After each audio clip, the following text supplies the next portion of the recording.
morning. Good morning. Good morning. Thank you so much for joining me for Coffee with Kat. I look a little, I hope I don't look decapitated. Maybe I have to stand up. I was trying not to have to stand up, but it looks like I'm gonna have to. But anyway, I know I'm not much taller when I stand up. I know. Those of you all who've actually, I've had the pleasure of meeting in person, you know I'm not very tall. Anyway, listen, you guys, I wanted to come in for just a little bit. Welcome to Coffee with Kat. Actually, it's not coffee this morning. Actually, it's tea. I'm not sure who came in, but howdy, how are you? Good morning. Happy Monday. Nice to see you. Put something in the chat so I know who you are and I can properly greet you and say good morning and all that good stuff. I actually am drinking tea this morning. It's tea with Kat. That I'm trying to cut down on the coffee. I had some yesterday, so I'm trying not to drink too much coffee. So, even though I'm sleepy because I was up late working with certain somebody, who shall remain nameless. But so I'm a little bit tired. I don't know if I'm actually going to make it through the entire day without coffee. I don't know, but at least this morning I'm going to try the tea. And listen, I wanted to come in on this Monday morning and talk with you guys about how I stay motivated, because people ask me and they're like, Kat, you always seem so, I don't know, so up, and you always seem so, hey, Carolyn, good morning, honey. Good morning. Good morning. And they're like, Kat, you always seem like like you're always in a good mood, and you always seem like you're just so motivated. Hey, Renee Cooper. Hey, good morning. Good morning. When you say me too, what me too was that for? What me too was that for? Was that about the tea and the coffee, or about being short, or I don't know. I'm already talking. I don't even know.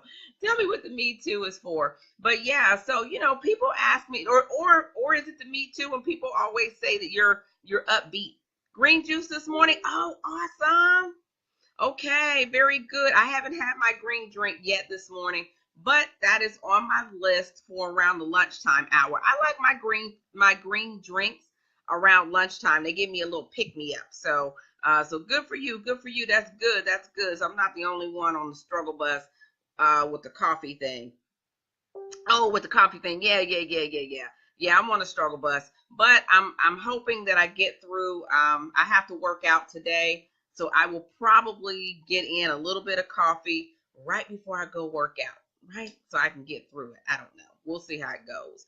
But I wanted to come in. I wanted to share a book that I'm reading that I think you guys will find really awesome. But before I do that, I wanted to talk a little bit about this whole idea about my secret for staying motivated and for staying sort of upbeat, because people are like, oh, Kat, you always seem so upbeat. You're always so, kind of happy-go-lucky and that sort of thing.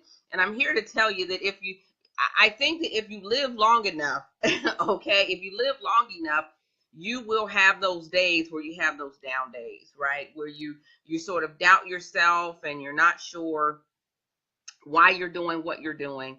It doesn't all make sense, and things aren't necessarily working out the way you had hoped, the way you had planned, and when you had planned for those things to work out. And I'll tell you that for me, I have those days as well. I definitely have those days. But here's what I do know. Well, this is one secret. This is one secret for me, is I always try to come outside of myself.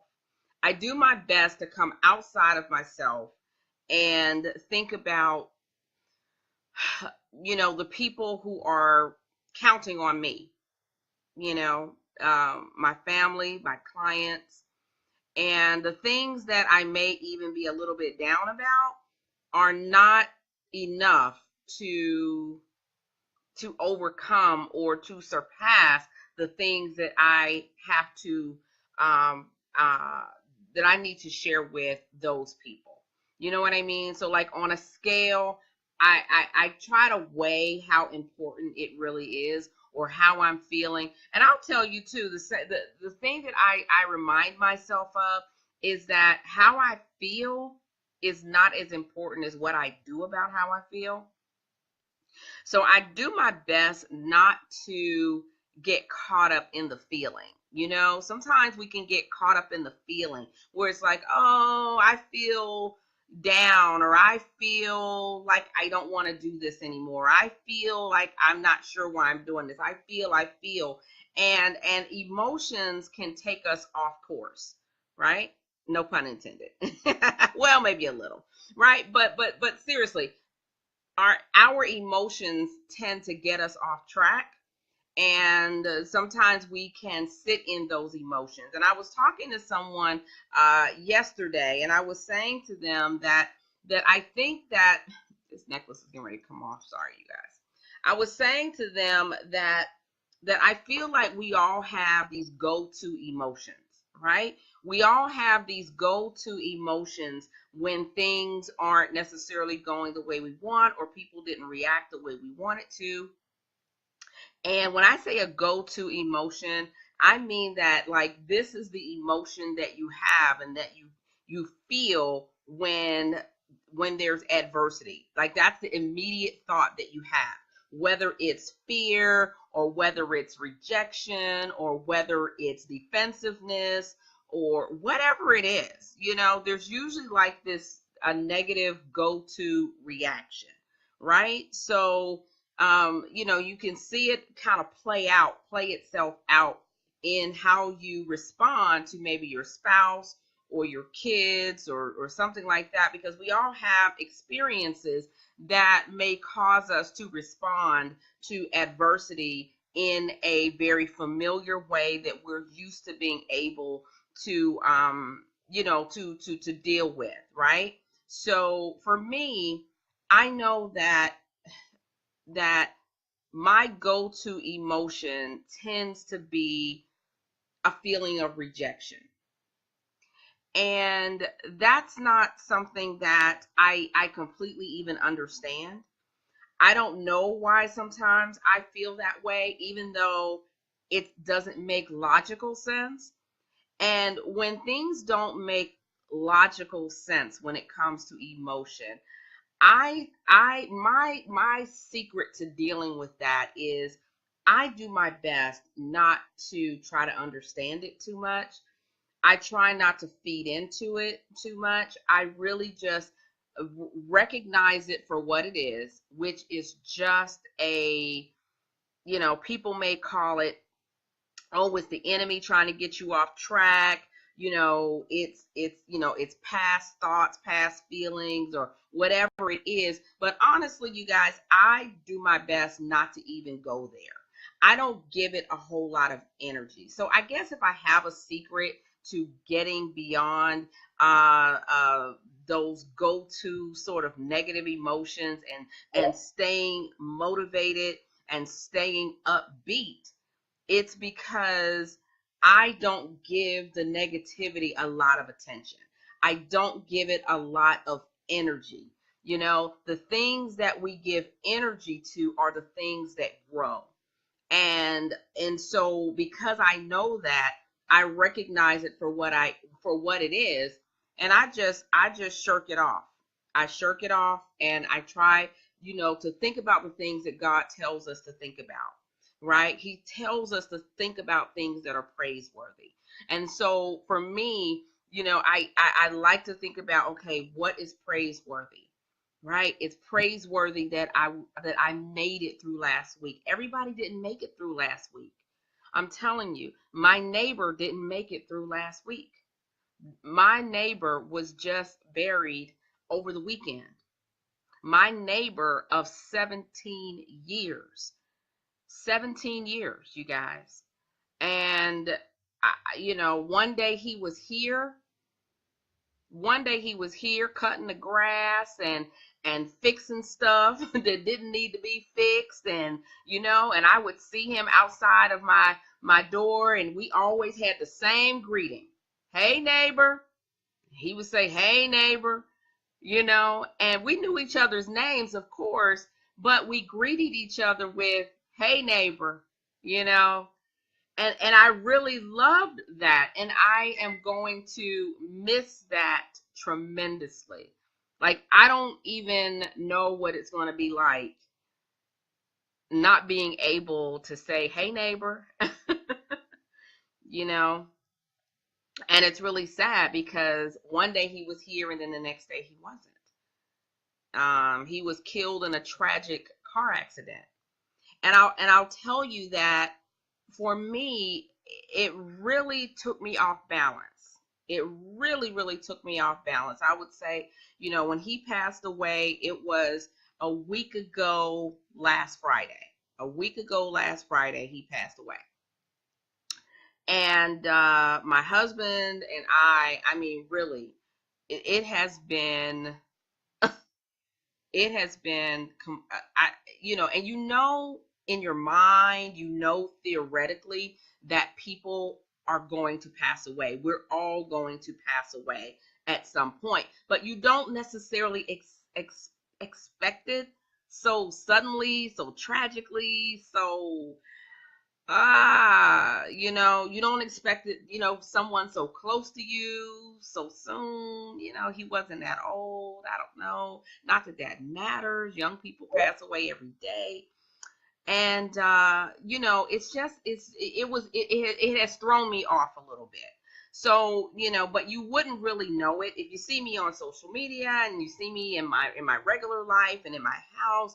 You don't really see it that much, and part of it is because I really do my best to stay focused on the things that are praiseworthy. I'm so grateful to have known him.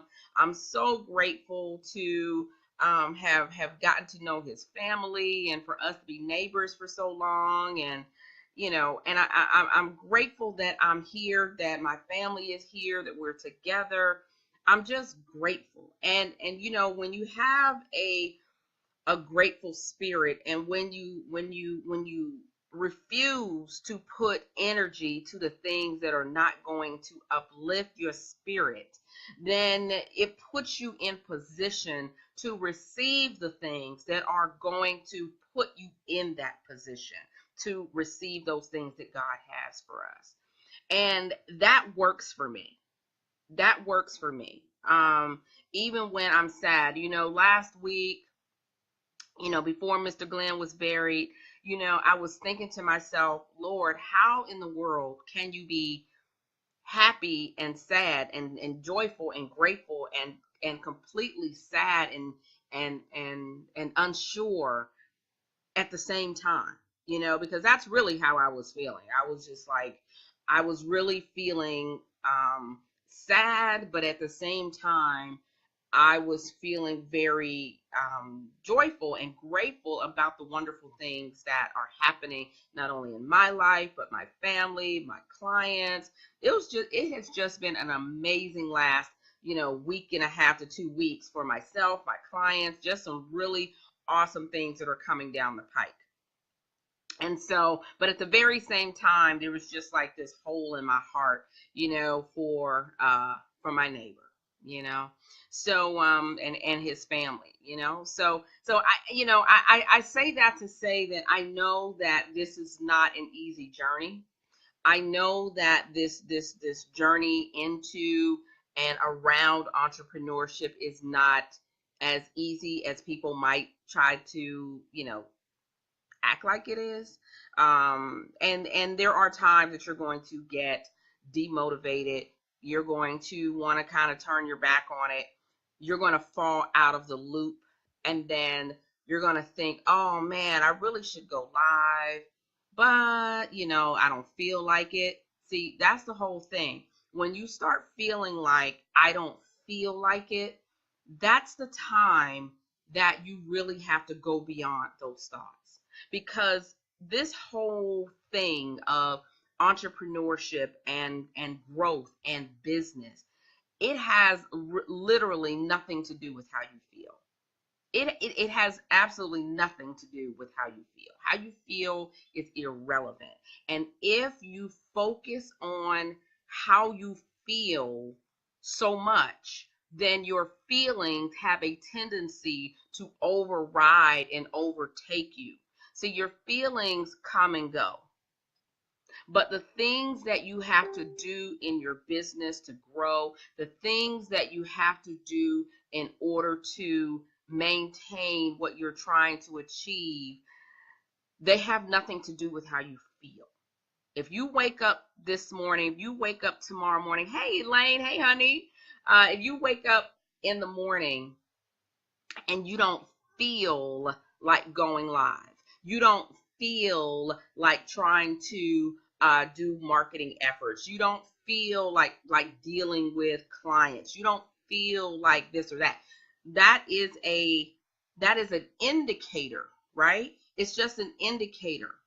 And what I do is I remind myself that this whole journey and what I have committed myself to and what I've committed my family to and what I'm doing on this journey is not about feelings, it's about purpose.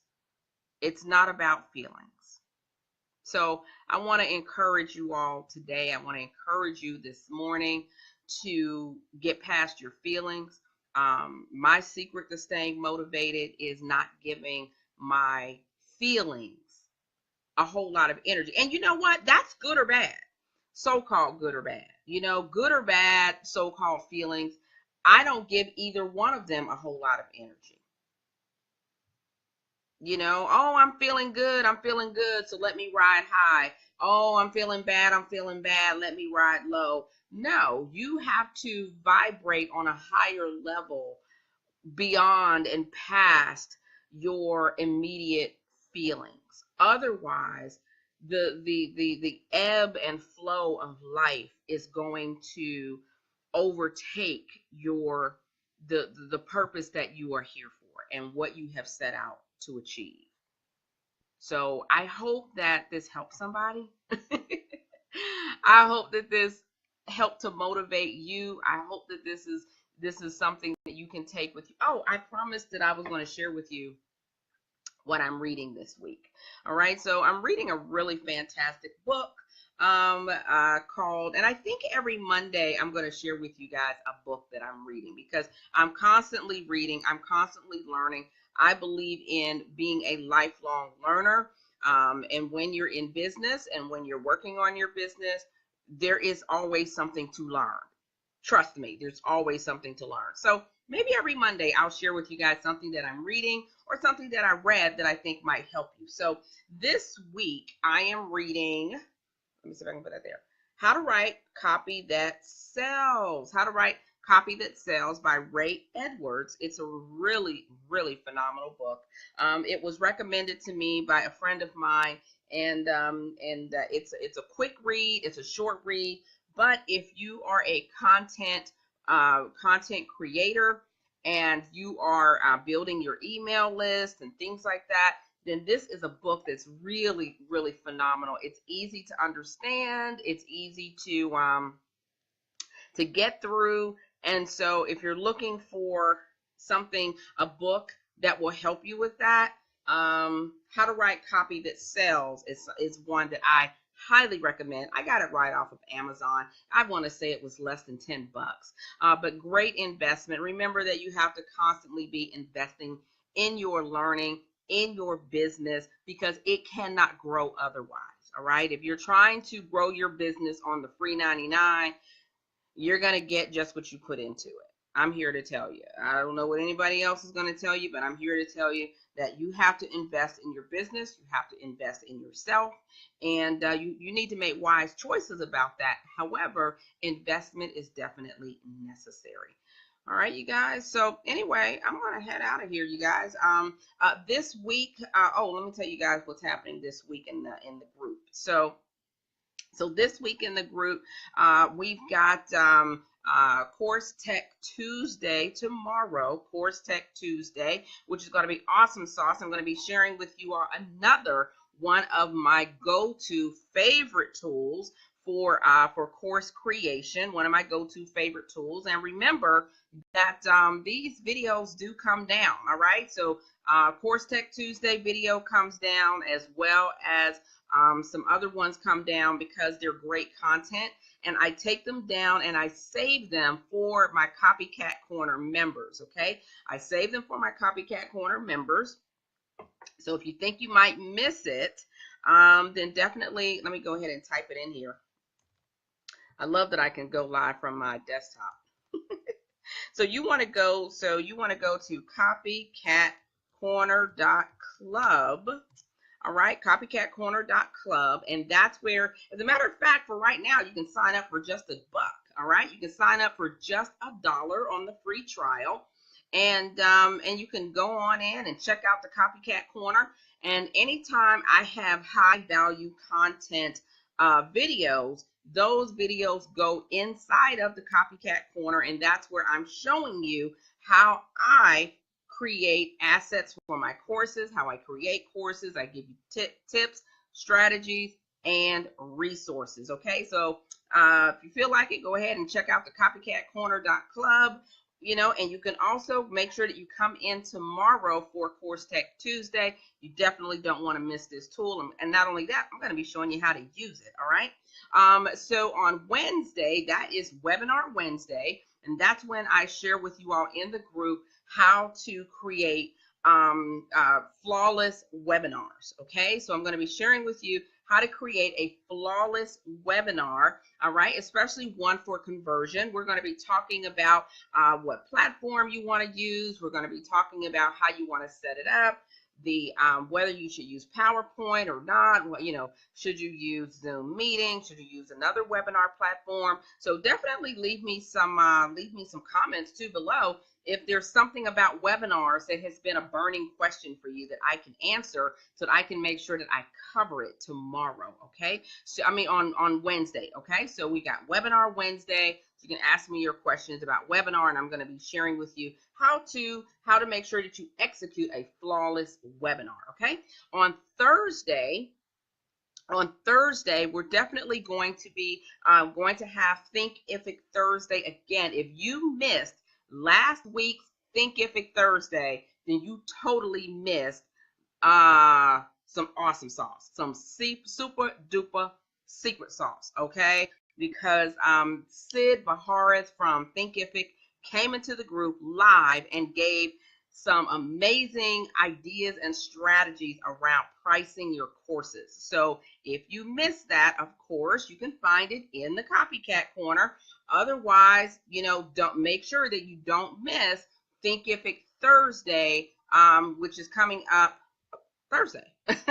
Okay, and on Friday it is always Promote Your Course Friday. Always Promote Your Course Friday. So make sure that you are promoting what you teach. So even if you don't have a course already out there, that's okay. When you see that meme that says Promote Your Course, I want you to tell us what you teach and how we can follow you and follow your content and learn what you are teaching. All right, we would love to know that. So listen, use your resources. The Course Crushers crew is a resource for you. So make sure that you are putting your information, your contact information when you see those invitations to do so. Okay.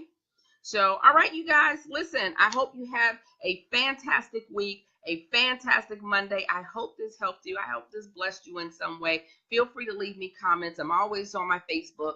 Checking the Facebook. Okay. I'd love to hear from you, and I'll talk with you soon. Have a great day.